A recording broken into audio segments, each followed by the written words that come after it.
Nobody thought a thing like this was possible. A pandemic that affected every single person on the planet. Why didn't anyone stop this? For weeks and weeks, the Chinese government kept silent. This is the result of taking a natural virus and mucking around with it.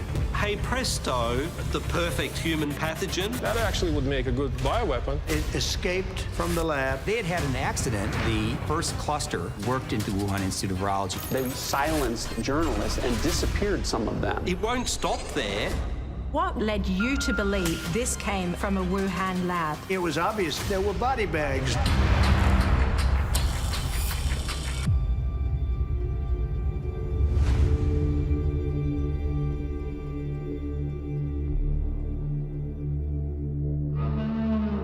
COVID-19. Like you, it wasn't until early 2020 that I started paying attention to this. Then came the investigation, then came the revelations, and then the writing. Tonight, join me as I tell you what I've discovered about where the virus came from and when it first appeared.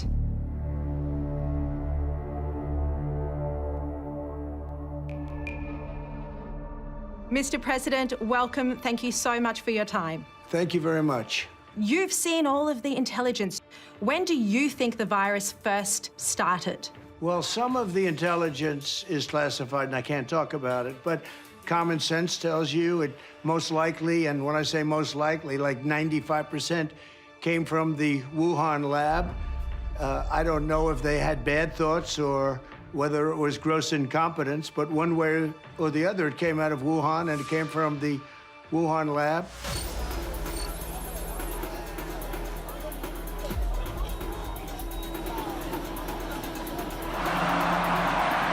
Ladies and gentlemen, please rise for His Excellency Xi Jinping, General Secretary of the CPC Central Committee, President of the People's Republic of China, and Chairman of the Central Military Commission.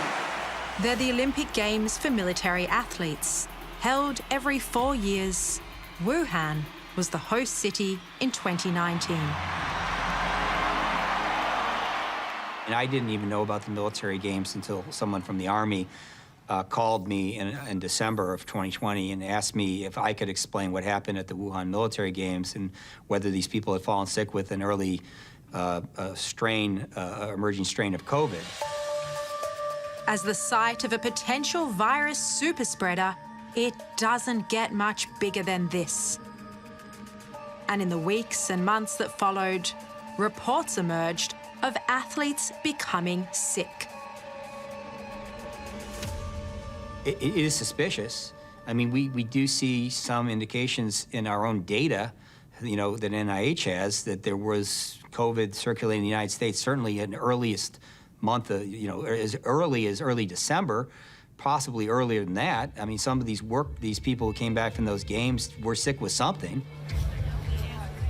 More than 9,000 athletes were there. 2 weeks later, they returned home to more than 100 countries. Oh, I know that people got sick. I believe there were French athletes got sick. I believe there were Germans. Some Americans got sick too.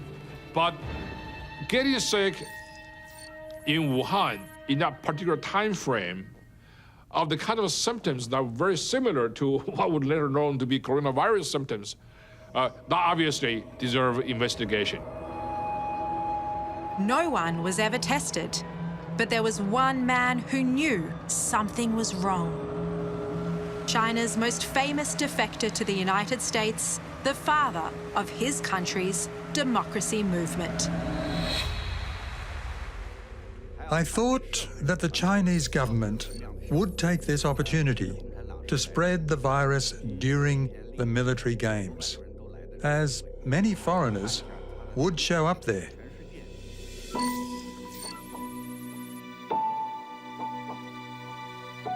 Diamond, let's start with the night Wei Jingsheng came over for dinner at your house on November 22. What was different about that night? There was an urgency about Wei's manner. I mean, Wei normally is a very relaxed person. But that night was a little bit different because he talked in almost a different tone. Diamond Liu and Wei Jingsheng are close friends. She's a high-profile human rights advocate. He was once a Communist Party insider. He'd come to Diamond looking for help. Who could he tell in America there was a virus on the loose in Wuhan? Did he think this was a coronavirus? Yes, he did say it was coronavirus. How did he know about it? Well, among the Chinese diaspora, there have been talks about it. And Wei, being who he is, tend to be the recipients of many information. People seek him out. Wei Jingsheng spent 18 years in Chinese prisons for standing up to Beijing. In '97, he made global headlines when he defected to the United States. Wei still has impeccable contacts high up in the party, and they were telling him a virus was spreading in Wuhan in October. When did you first hear that there was a virus in Wuhan? Was it during the time of the military games? Yes. I learned there was an unusual exercise by the Chinese government during the military games. And so I told Diamond about the possibility of the Chinese government using some strange weapons, including biological weapons, because I knew they were doing experiments of that sort. There was nothing in the news at the time. I mean, it was... No one had mentioned a thing. No, no one had mentioned a date.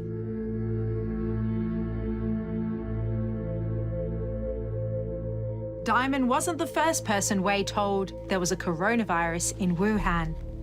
He now tells me he passed on the same information to US intelligence and one politician as early as October 2019. It turns out Wei's warning wasn't the only piece of intelligence the agencies had at that time that warned of an outbreak in Wuhan. We knew this, but we didn't know it. My shock was that we had actually could have had foreknowledge. David Asher is a veteran weapons investigator. He led a US government task force into the origins of COVID-19. And in late 2020, he unearthed intelligence that Wuhan Institute of Virology scientists fell sick with COVID-like symptoms. But what alarmed him was just how long Washington had sat on this classified intel.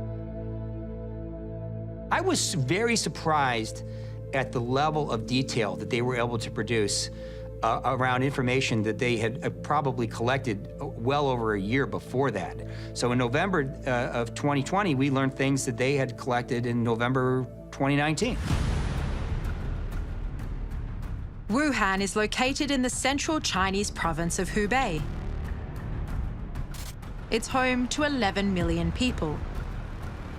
Also in this sprawling metropolis is one of the world's leading biological research facilities, the Wuhan Institute of Virology.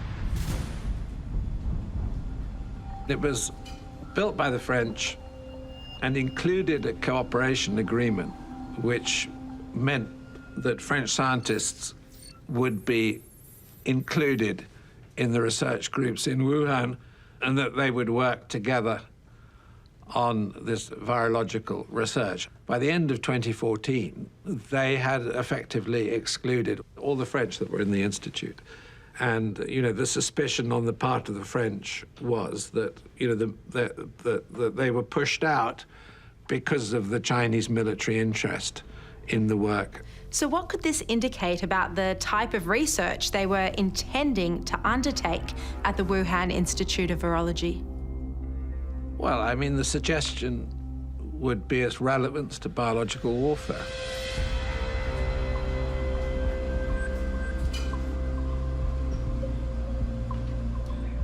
In terms of coronavirus research, what was going on in the Wuhan Institute of Virology?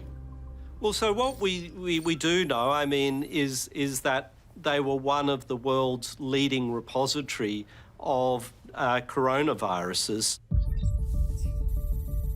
That research was headed up by Shozheng Li. They call her the Batwoman. She's China's top virologist, and her specialty, bat viruses. So it does look like COVID-19, at some point did originate as a bat virus. That I think most people would accept that as a premise. The question then is more about how did those changes occur that make it unique and that make it so well adapted to humans. In 2012, Shozheng Li hit pay dirt. At a disused mine in southwestern China, 6 workers fell ill after clearing away bat manure. 3 died from a coronavirus. But Beijing covered it up and told no one. To a virologist obsessed with SARS-like viruses, that mine was a gold mine, pardon the pun, for new viruses to study. And they've returned to it at least 5 times, the Mojiang mine. That's what Xi Jinping has been doing for 2 decades. She's been going around various bat caves, mostly in Yunnan, China, and collecting bat viruses. Hundreds of samples were brought back to the Wuhan Institute of Virology. There, scientists were slicing, manipulating, and combining genetic sequences from different viruses together. The story of the mine's intriguing, one, because most of us only first learnt about it, in early 2020, when the Wuhan Institute of Virology said, we've gone to all the coronaviruses we've got stored in the lab to look to see, did we actually have COVID-19 in our repository? And then they said, we didn't find, COVID-19, but hey presto, we found, the very closest genetic relative to this, which is rat G13. Here it is. RATG13 is the name of one coronavirus they extracted from the bats in those caves. It is 96.2% identical to the virus that causes COVID-19. Then the natural question is, did they find COVID-19 on one of those trips? And if so, why haven't they told us about it? Or did they manipulate, rat G13 or one of the other coronaviruses that they found in this cave, and that created COVID-19? And of course, that always raises the question, well, how far did they push the boundaries? What research were they doing?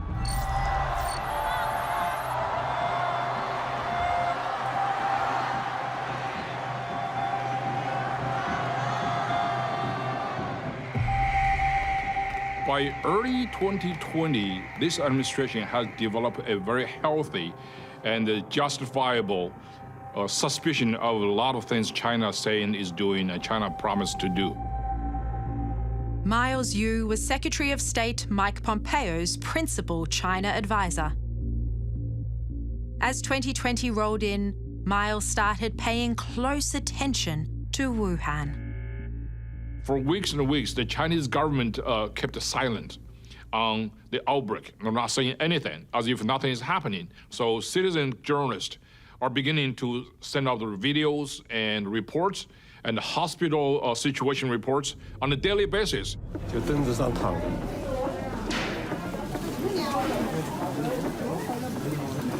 我们今年的疫情堪比03年的非典，而2次疫情的爆炸都是因为对于事实的隐瞒，对于信息的封锁。我们不能一错再错了。 One of those citizen journalists is Chen Qiushi. He's also a lawyer. Chen had heard China was covering up the unfolding tragedy in Wuhan. So he went there and started posting videos. 那个护士还主动问我，你看没看网上那3具尸体停走廊里的视频？我说看了，对，那个官方已经辟谣了，但是是真的。我说啥？官方已经辟谣了，但是是真的。 And then he disappeared. Mr. President, what evidence were you presented with that convinced you that it did, in all likelihood, come from a lab? Well, I started hearing stories that you have also, that there were lots of body bags outside of the lab. And people were saying there are a lot of people lying down on the streets of Wuhan, and there were body bags. Body bags outside of the Wuhan Institute of Virology? I heard that a long time ago. And if they did, in fact, have body bags, that was one little indication, wasn't it? Was that something that came from the agencies, the intelligence agencies? Is that what they were telling you? I don't know where it came from. Ask China. But you're going to have to figure that out, and you probably won't be able to do it, knowing you. President Trump told me that there were body bags outside the Wuhan Institute of Virology. Is this correct? I don't want to talk about particular things. Presidents get the chance to talk about things that some of the rest of us can't. But there was an enormous, albeit indirect, evidence that the Wuhan Institute of Virology was the center point for this. Remember, too, there were 14 American diplomats on the ground in Wuhan at this time who were watching and observing what was taking place inside of Wuhan. I hope one day that we'll be able to get that information out more broadly, but as I come back to it, the cumulative evidence that one could see points singularly to the Wuhan Institute of Virology. If there was really no blame here, if this was really just some naturally occurring virus because someone ate a bat from a wet market, China wouldn't have done the things that they did. The Chinese Communist Party would not have shut down Wuhan. They would not have silenced doctors and scientists and journalists and disappeared some of them. John Ratcliffe was the United States Director of National Intelligence, the overlord of 18 different agencies. When did the intelligence community first become aware that there was a virus spreading in Wuhan? You know, in late 2019, we have intelligence from both, human intelligence sources and signals intelligence sources and other intelligence sources that were telling us that there was some sort of a problem in Wuhan. Key to that assessment was intelligence that 3 people working in the Wuhan Institute of Virology had become sick in October 2019. This was well before the first official case was eventually announced in late December.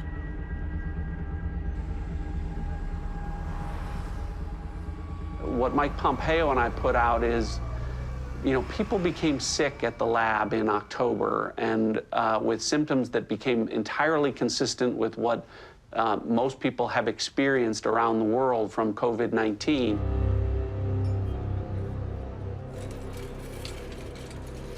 Do you believe that to be the first cluster of the pandemic?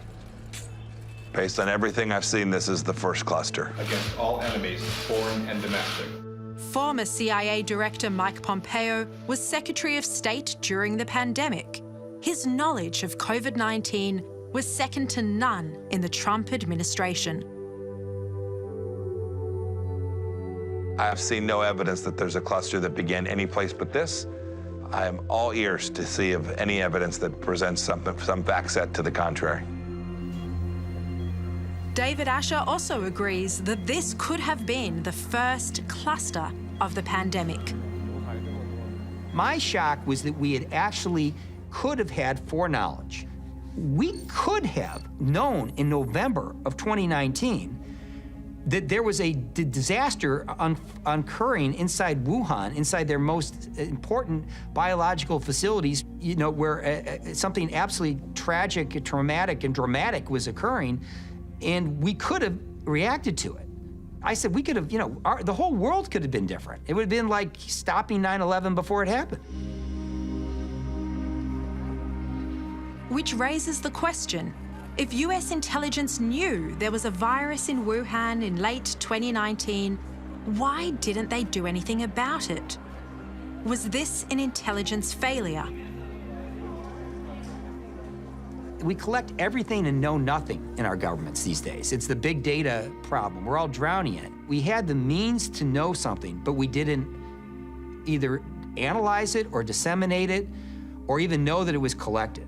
I always worry about that. As the former director of the CIA, I was always worried that we were collecting information, but we weren't able to process it sufficiently timely and get that information to the right places. Is this a pandemic that potentially could have been prevented had the intelligence agencies paid closer attention to the information that was coming in?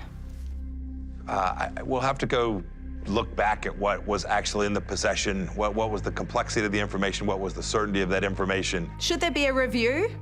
Sure, I think we always should go back and look at how we collected and what we knew and why it was we weren't able, that didn't send the signal up the line in a way that was, would have led to a better outcome.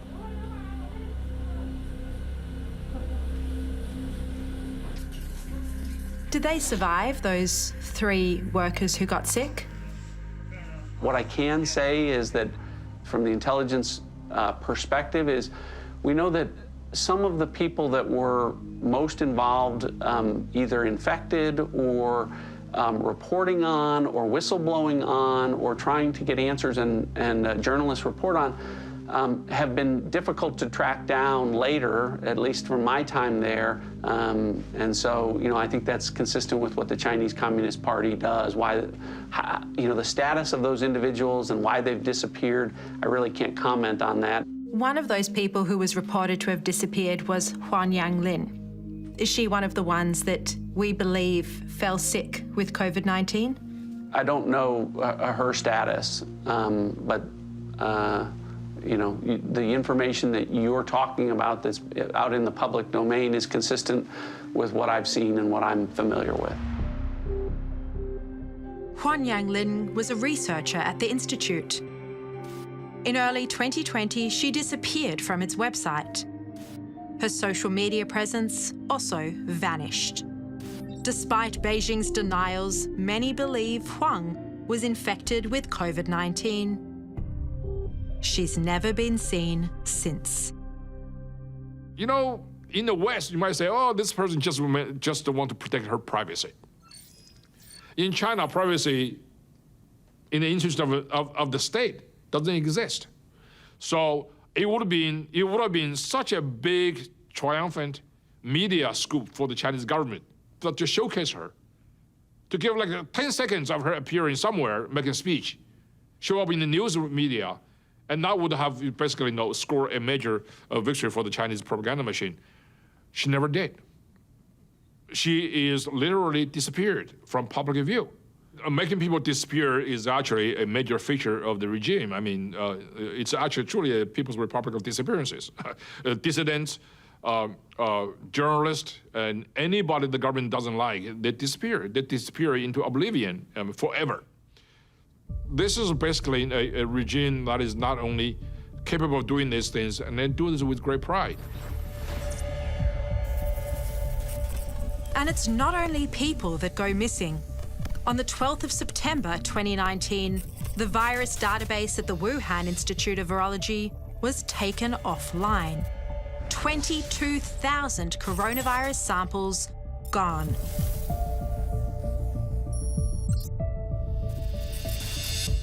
And that very same day, the Institute beefed up its security and issued a tender to replace its air conditioning system. This, in September, is when the evidence suggests a leak first occurred. What does that indicate to you about the origins of the virus and whether an outbreak might have occurred or become known to the Wuhan Institute of Virology at that early date? So I've seen data points that place it in the summertime of 2019, late summer, July, August of 2019. These are all parts of the pieces, right? This is all the cumulative weight of the evidence that suggests that it did come from this lab. And a month later, the Institute went into a communications blackout. There was no cell phone or signals activity on the compound for about 2 weeks. How significant would a blackout period at the Wuhan Institute of Virology, as has been reported, how significant would that be? And again, it would be another circumstance that would be difficult to explain other than there was a problem that the Chinese Communist Party was aware of and was trying to deal with before it became an outbreak that was public and then ultimately a pandemic that affected every single person on the planet.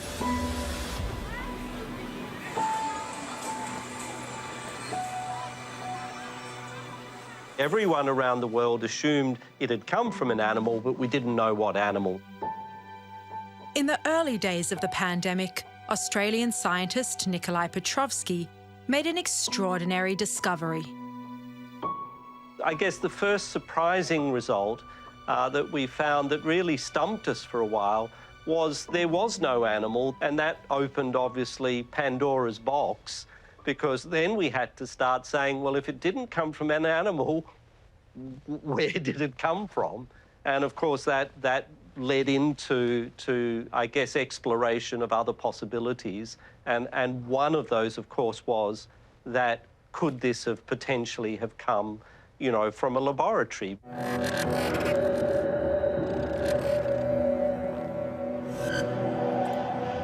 在过去的30多年里，新发和突发传染病在全球范围内呈现出扩散趋势，特别是自2003年以来相继爆发的 SARS、高致病性禽流感、埃博拉等。 This video was part of the official launch of the Wuhan Institute of Virology's latest lab, BSL-4. It clearly shows there were bats in the lab. And that's a fact World Health Organization investigators said was a conspiracy. It was passed on to me by a group of scientists and researchers who've been digging into the origins of COVID-19. They call themselves Drastic. When the outbreak happened, a lot of people noticed that it's quite a coincidence that it happened in the same city where there's this premier lab studying coronaviruses. And, people were saying, well, that's suspicious. And everybody who said there could be more to it, they were called conspiracy theorists. Yuri Dagan is a genetic engineer. From Moscow, he watched COVID-19 spreading around the world. In April 2020, Yuri wrote an essay arguing that the animal-to-human theory just didn't stack up. Can you detail some of the issues that you uncovered in that Medium paper that were just so crucial? Basically, it's that the Wuhan Institute of Virology, that is located at the epicenter of the outbreak, has been creating chimeric, genetically modified coronaviruses for many, many years. And they've been putting these spike proteins from different viruses in their backbones and then studying how well does that infect human cells. Just this alone formed a very plausible argument that this is actually the lab that hosts so many different coronaviruses, explains the lab leak the best. Yuri, this was highly risky coronavirus research that was happening at the Wuhan Institute of Virology, and no one seemed to be paying any attention to it. Yes, this kind of work of very dangerous, potentially pandemic pathogens, being made more transmissible and potentially more lethal to humans, nobody paid attention to it because nobody cared about this kind of work in virology until the outbreak happened.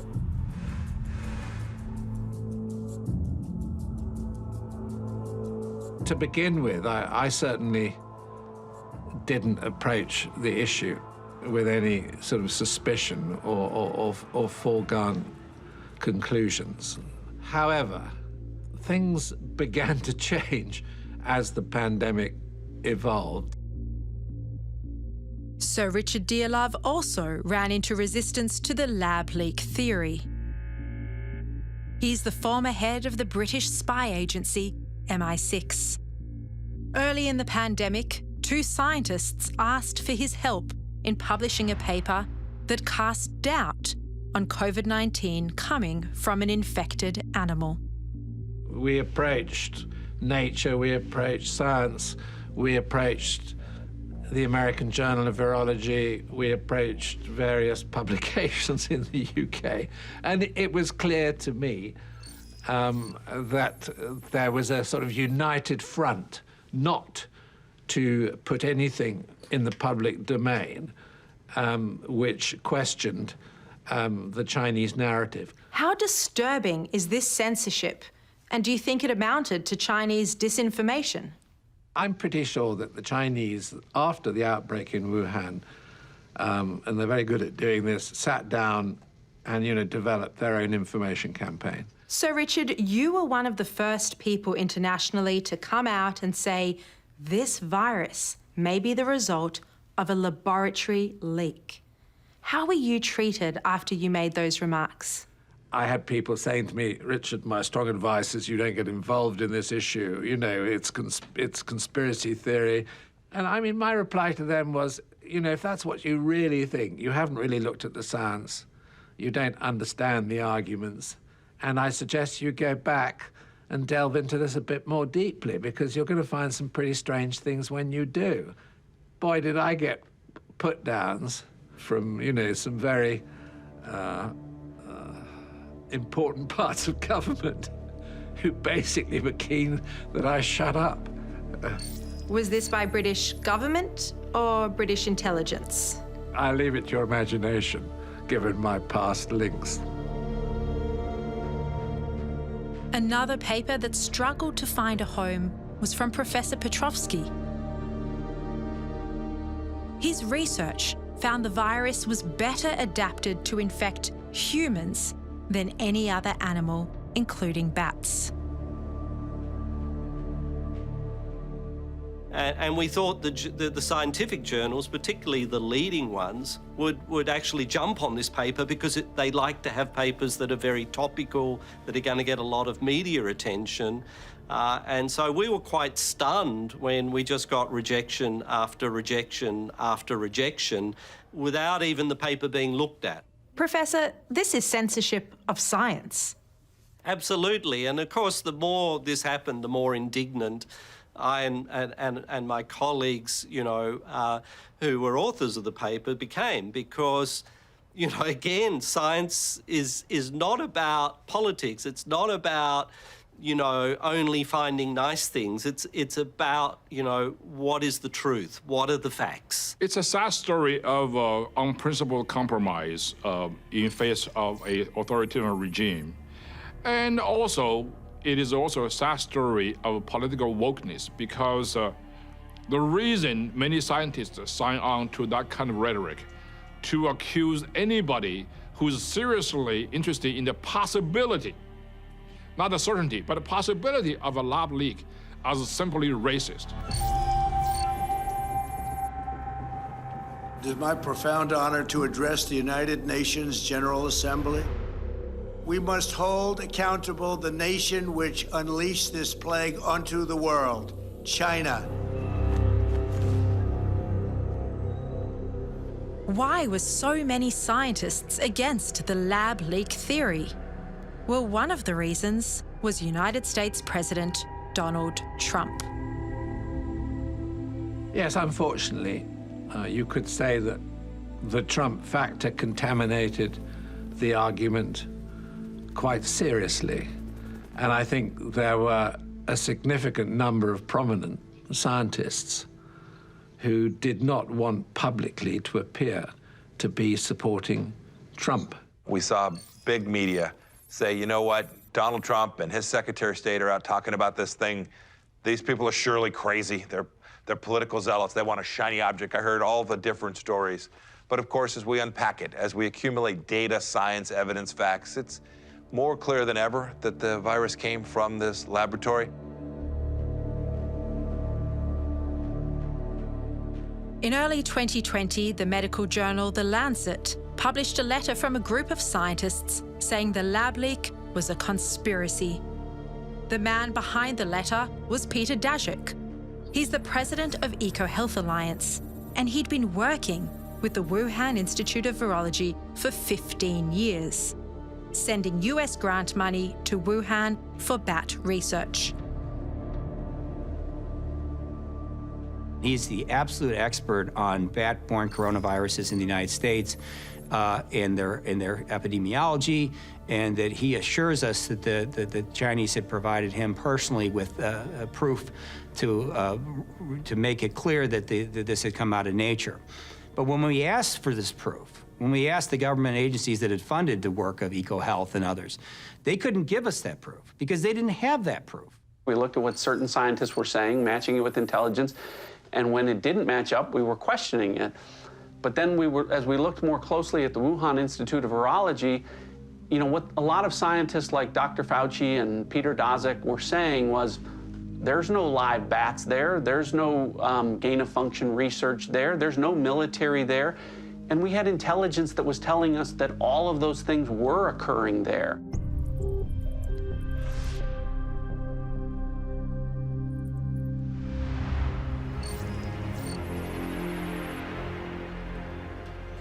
WHO has been assessing this outbreak around the clock, and we're deeply concerned both by the alarming levels of spread and severity and by the alarming levels of inaction.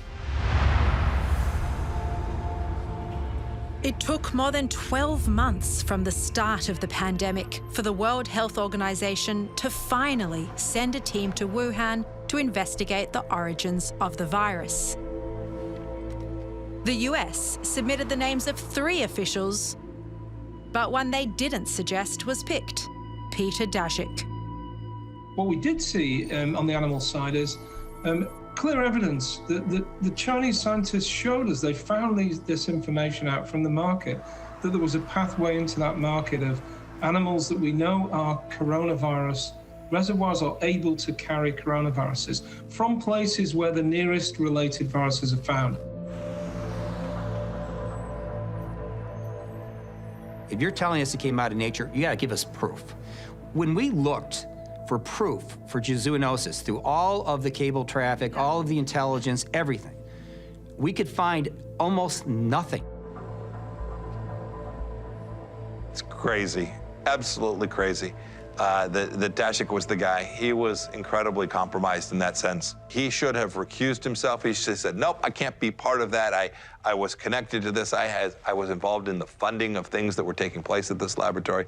It made no sense to put him on that group. He should have seen that himself, and certainly the leaders who were making the decisions about who to have be part of that commission should have seen that this conflict of interest would deny their report, whatever it was they were going to put out, the credibility that I know they hoped that they would have.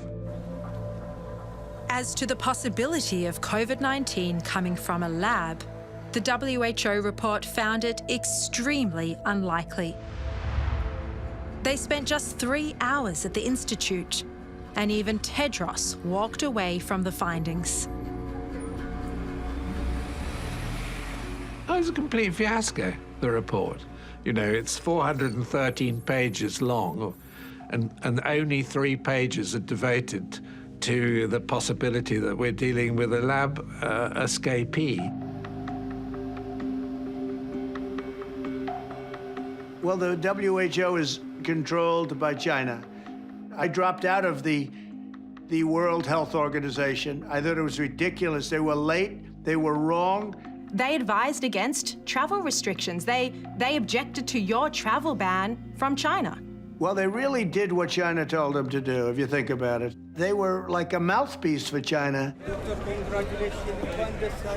How beholden was the WHO and Dr. Tedros to China?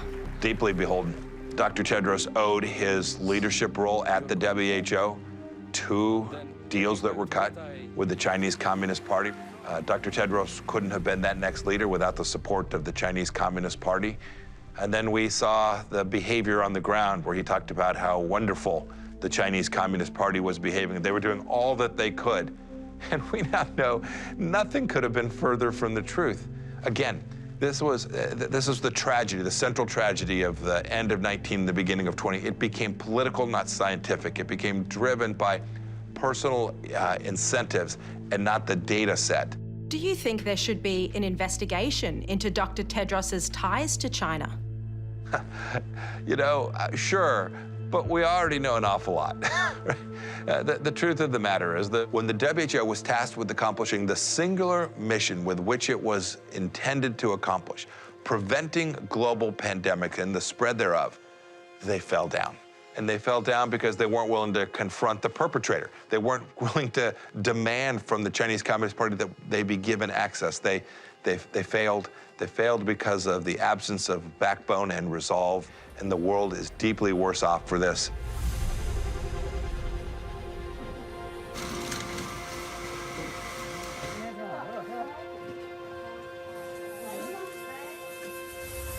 P4实验室是目前世界上生物安全等级最高的实验室，也是最安全的实验室。实验室的建成，标志着我们国家的科研人员能够在自己的实验室当中开展烈性病毒的一些研究工作。Before the pandemic, much of the world had never heard of the term gain of function. Put simply, it's genetically manipulating a virus to give it new functions, like the ability to infect humans. That's what was happening inside the Wuhan lab. You know, there's quite a logical explanation when you look at the virus and its special characteristics. That, you know, this is the result of taking a natural virus and mucking around with it.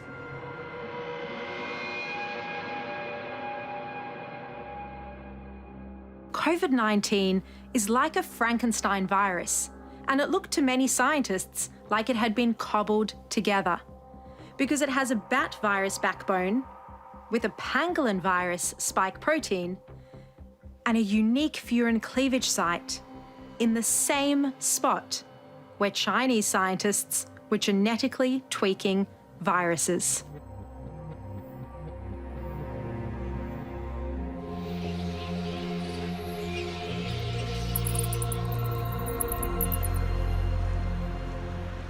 For those who keep bringing up, you know, the possibility of a bat in the wild markets in Wuhan having been the source of COVID-19, scientifically that has really no merit because it can't infect bats. So it couldn't have come straight across from a bat if it can't infect a bat.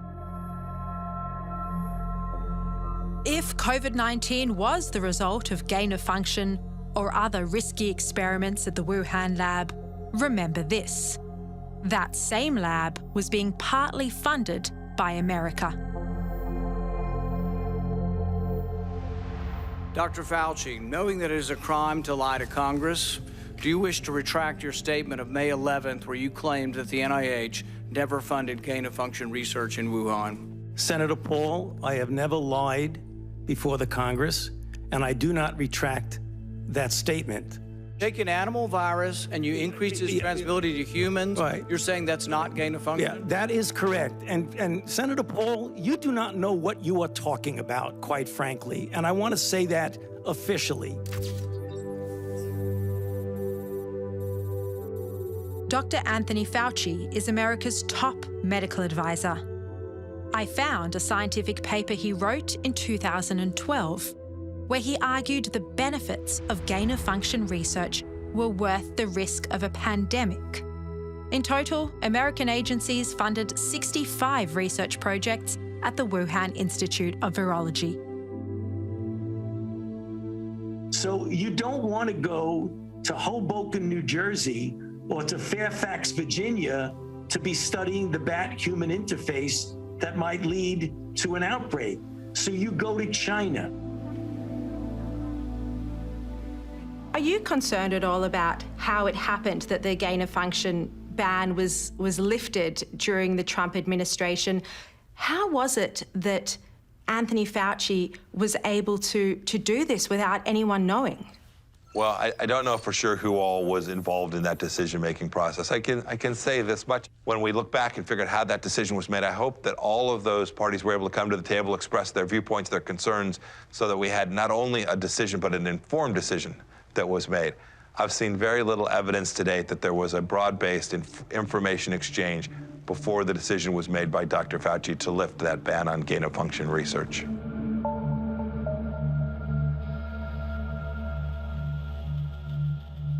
Mr. President, Anthony Fauci, did he ever once mention to you that the Wuhan Institute of Virology was genetically manipulating coronaviruses?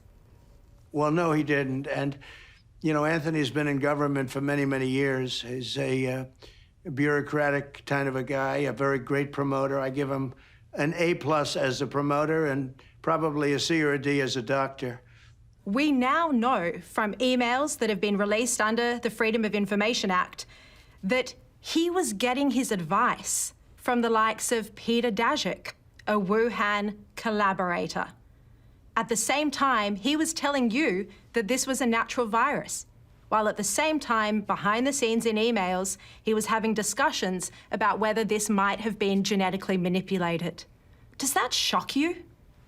Well, he was dealing with them, certainly, and my thing was a little bit different. I just wanted to stop it. Whether it developed one way or the other, I just wanted to stop it. But it's important to know where it came from. It's extremely important to know how it developed. Fauci was dealing with them, and I guess they were even making payments for certain kinds of research. And I ended that, too. I stopped that. When we found out about that, he was doing that during the Obama years. And when I found out about it, I said, can you imagine that the United States is making payments to a Chinese lab? So just that on its face didn't make sense, but I stopped that. The Obama administration did hit pause on gain-of-function research, though, and that was lifted under your watch. Why did you allow the gain-of-function research to continue? Well, I think probably people that worked for me looked at it, and at one point they might have done that, but ultimately what we did was we shut it off. We shut the whole thing off, and we stopped making payments that were approved much earlier than our administration. Do you regret now not paying closer attention? I mean, this gain-of-function research is extremely risky, you know, banned under the Obama administration and then kick-started in 2017 under your watch. Yeah, no, I think we've done an incredible job between the vaccine and between all of the Operation Warp Speed. I think we did a great job, and people are now starting to see what a great job we did.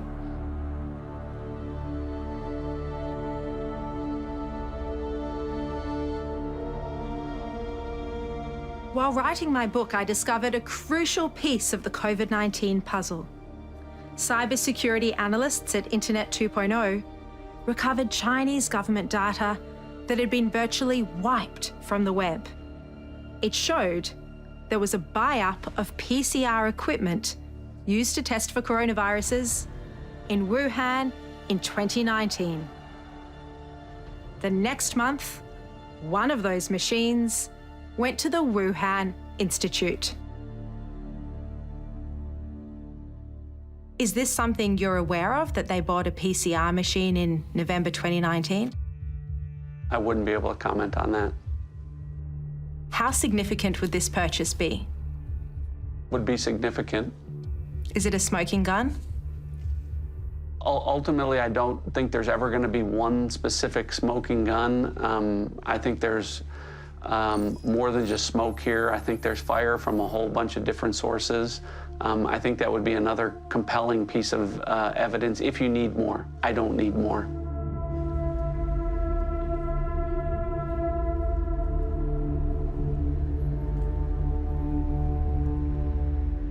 Mr. President, I just want to ask you about this idea that the Wuhan Institute of Virology has strong ties to the Chinese military and was working on secret projects with the Chinese military. Do you think SARS-CoV-2 was developed as a bioweapon? So, I'd like to think it wasn't, and I'll probably have to leave it at that because I want to give the benefit of a doubt. and China was also affected by it. So I really don't think it was, but nobody can really know for sure, and certainly now most of that evidence is gone, and it's going to be very hard to find out. That evidence was the viral database which was taken offline by the Institute. There's also early samples that were destroyed and the people who disappeared. But what is very evident is the lab's close ties to the Chinese military. It's definitely possible that the Chinese have been working on a bioweapon.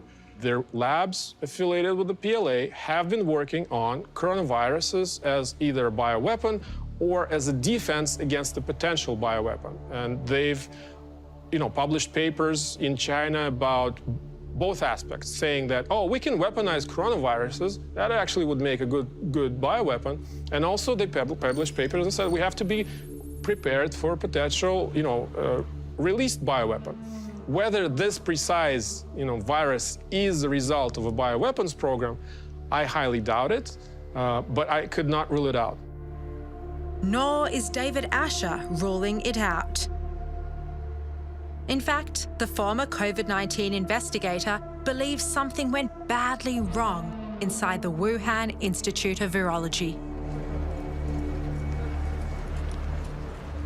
My concern was that the Chinese were doing research in, as we learned later, quite uncontrolled circumstances that was most definitely related to biological warfare ambitions in the future, and that they had had an accident of a secretive program that they never wanted anyone to know about because it was a weapon, and the weapon had gotten released errantly.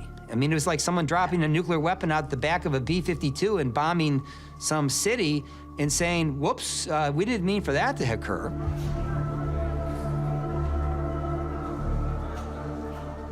Do you think this was an accidental or deliberate release of COVID-19 from China? So I think it was probably an accident. I don't think it was on purpose. If it was, that's essentially war. I don't think it was on purpose. I think it was incompetence. Scientists walked out and had lunch outside in a park or something with the girlfriend, and he had it and she had it. Was that patient zero, that scientist from the lab? I don't know if it's patient zero or patient something else, but that's one theory. Do you know how he was infected? I think that it was incompetence. I think that it escaped from the lab through incompetence. And they've also had some safety problems, as you know, at that lab. Has the United States spoken to defectors who worked in the lab, who blew the whistle on what happened? I really can't talk about that. Yeah, I cannot talk about that. I won't be really allowed to talk, nor would I want to. Few people in our nation's history have been more challenged or found a time more challenging or difficult than the time we're in now. Once-in-a-century virus that silently stalks the country.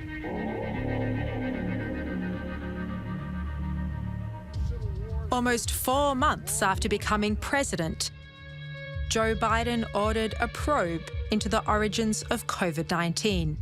The results inconclusive. The report found 2 causes plausible. Either it came from a lab or an infected animal.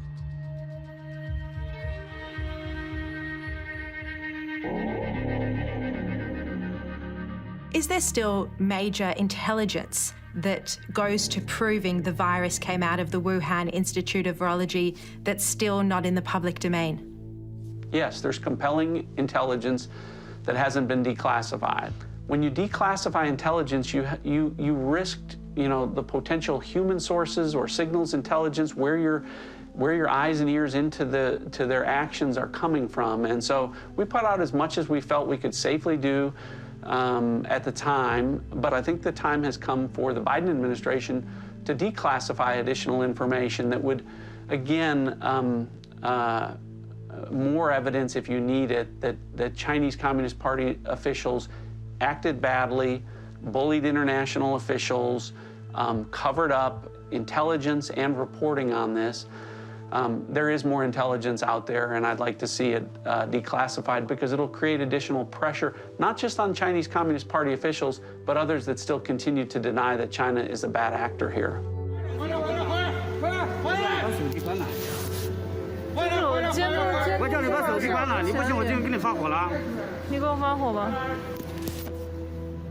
We had an opportunity in January 2020 to eradicate this virus out of the whole human population, and that's really sad.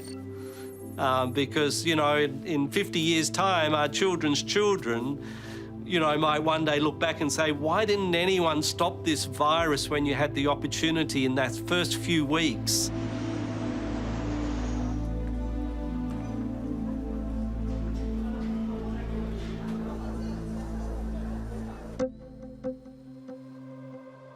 From his lab in Australia, Nikolai Petrovsky is developing a vaccine that's in phase 3 clinical trials.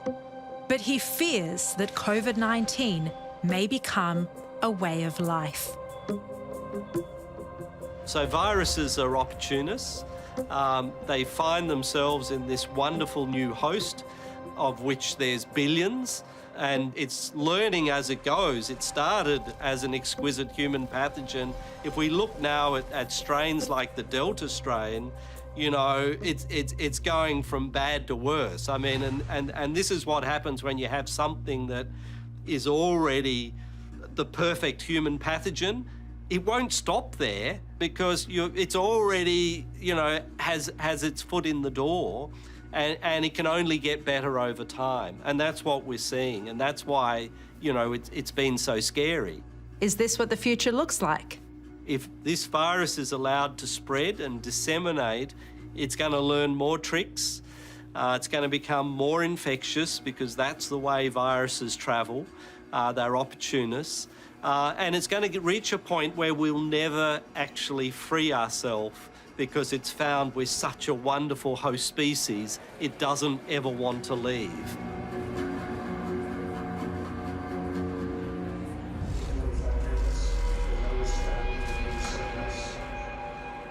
How do you think this global pandemic, this crisis of a potential laboratory leak could impact on Chinese leadership? Well, my view is that the implications of this for the PRC leadership are severe. There will be factions who are hugely dissatisfied with what has happened, with the way that Chinese reputation is damaged, the way that, you know, China now becomes something akin to an international pariah. So I think the consequences of this will be severe politically in China over the next 4 or 5 years. Watch this space. Something will give, something will happen. And I wouldn't be at all surprised if it brings Xi Jinping down, or at least there isn't a contest around his concept of leadership.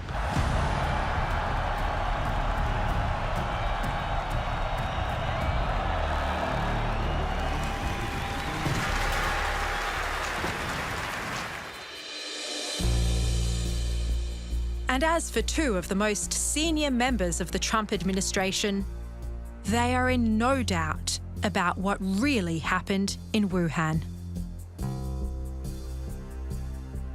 Well, listen, the people that had the most access to the most intelligence are telling you that the most likely origin of COVID-19, of the Wuhan virus, was what happened, was a lab leak at the Wuhan Institute of Virology.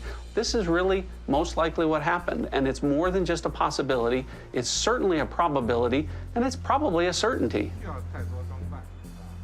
The other thing that the cover-up tells you is the absolute absence of humanity of these leaders. They are willing to allow people to die. They don't care about human life. They don't value them the way that people in the West, in the United States and Australia do. They are prepared to let millions of people die if that's what it takes to protect their regime.